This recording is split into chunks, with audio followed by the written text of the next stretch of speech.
Hello everyone, welcome to High-Tech Study Plus. This is the part 2 of our video on tissues. Watch part 1 of the video if you haven't watched it already. So now we'll start with animal tissues. On the basis of functions they perform, tissues are divided into 4 parts. The epithelial tissues, the connective tissues, the muscular tissue and the nervous tissue. Starting with the epithelial tissues, it is the covering or protective tissue in animal body. It covers most organs and cavities within the body, and it also forms barrier to keep different body systems separate. Tissue cells are very tightly packed. They form continuous sheets. They almost have no intercellular space, and it plays an important role in regulating the exchange of nutrients and materials between the body and the external environment. Different epithelial shows differing structure that correlate with their unique functions. Now going to different types of epithelial tissues. First, simple squamous. Squama means scale of skin. It is present in cells lining blood vessels, lungs, alveoli. Through this, transportation of substances occur. This is selectively permeable, that is, allows only certain substances to pass through them. It is a simple and flat structure as shown in the figure. Then going to the stratified squamous epithelium, it is arranged in many layers to prevent wear and tears. It is arranged in pattern of layers, so called stratified. Present in the skin. It is mostly present in the skin. Columnar epithelial, it is present where absorption and secretion occurs. It facilitates movement across the epithelial barrier. It also has cilia, that is hair-like projections, and it is called ciliated columnar epithelium. It is present in the inner lining of intestines. Now the cuboidal epithelial, it forms the lining of ducts and kidneys, provides mechanical support.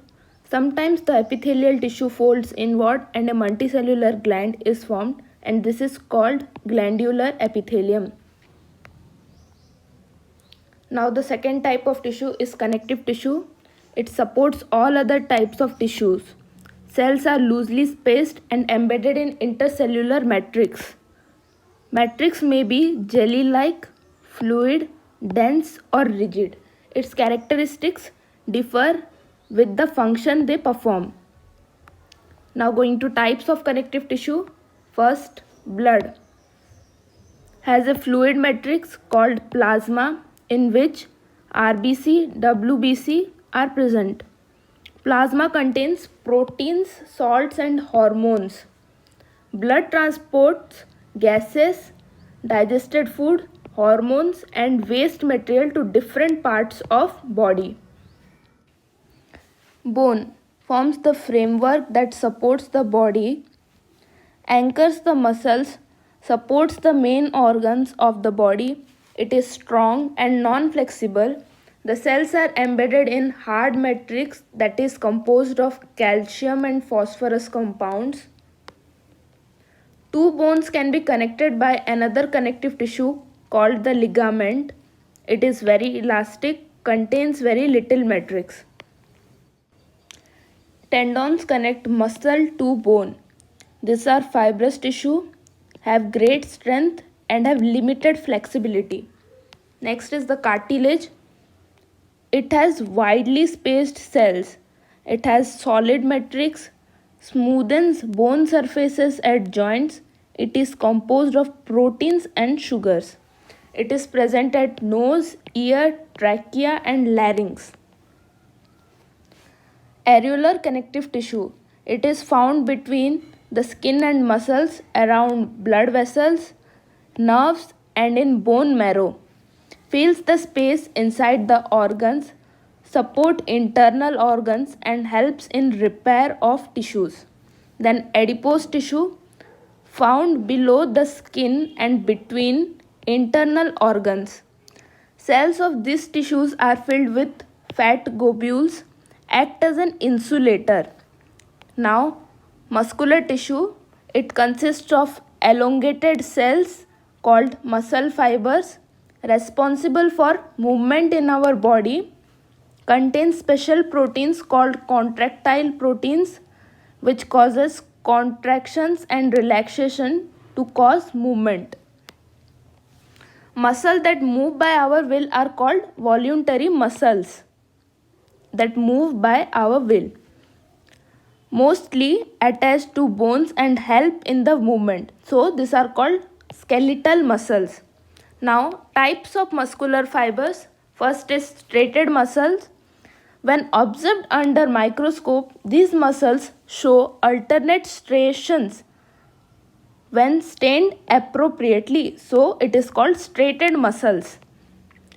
Long, cylindrical, unbranched and multinucleate. So these cells are long, cylindrical, unbranched and multinucleate. You can see in the diagram, these are the nuclei and these are the striations. Now, smooth muscle fibers. The movement of food in alimentary canal is involuntary, that is, it cannot be controlled by our will. The smooth or involuntary muscles control such movements. Cells are long with pointed ends, that is spindle shaped. It is uninucleate, that is have single nucleus, and it is unstriated.